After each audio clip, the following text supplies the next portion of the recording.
একটা পরিবার যেহেতু গঠন হবে, আর পরিবারের প্রধান শরীয়ত করেছে পুরুষকে। পুরুষকে কেন পরিবার প্রধান করা হয়েছে? কারণ পরিবারে একজন প্রধান লাগবেই। যদি সবাই কথা বলে সেই পরিবারে কোনোদিন শান্তি আসবে না। একজন অবশ্যই মাথা থাকতে হবে। যে কোনো বৈঠকও আপনি দেখবেন একসাথে 10 জন সবাই যদি কথা বলে কোনোদিন সিদ্ধান্ত আসতে পারবে না। একজনকে প্রধান মানতেই হয়। ইসলামী শরীয়ত এই জন্য পরিবারের মধ্যে একজনকে প্রধান করে দিয়েছেন। তিনি হচ্ছেন স্বামী, তিনি হচ্ছেন পিতা, তিনি হচ্ছেন পরিবারের পরিচালক। পুরুষ মানুষকে পরিবারের প্রধান করা হয়েছে, আল্লাহর পক্ষ থেকে স্পষ্ট ঘোষণা এসেছে।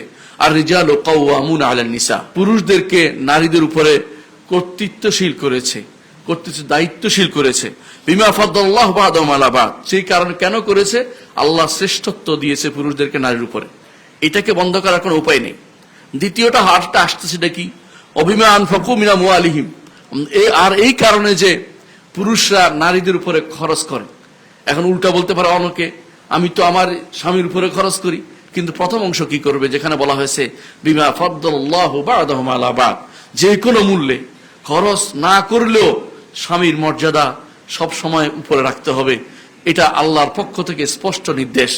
এই জন্য আপনারা জানেন আব্দুল্লাহ ইবনে মাসউদ রাদিয়াল্লাহু আনহু, আব্দুল্লাহ ইবনে মাসউদ তিনি খরচ করতে পারতেন না, তিনি বাজার, তার কাছে টাকা ছিল না। তার স্ত্রী যায়েনাব রাদিয়াল্লাহু আনহা তিনি বিভিন্ন ভাবে তিনি সংসার গুছিয়ে রাখতেন।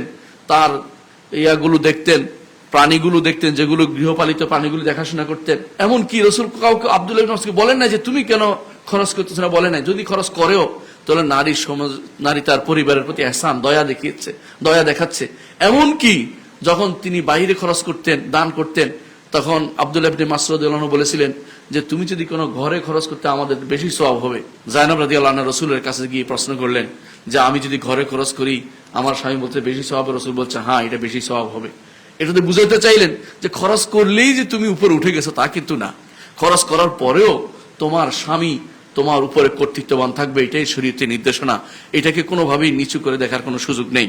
কিন্তু আমাদের সমাজে কিছু মানুষ আছে, বেশিরভাগ মানুষই যদি কোনো কারণে তার হাতে মেয়ের হাতে টাকার বস্তা উঠতে পারে, তখন মেয়ে তখন মনে করে যে স্বামী কেন, আমার তো একাই আমি যথেষ্ট হয়ে গেছি। এই জন্য স্ত্রীকে বুঝতে হবে, স্বামীর মর্যাদা সম্পর্কে তাকে জানতে হবে।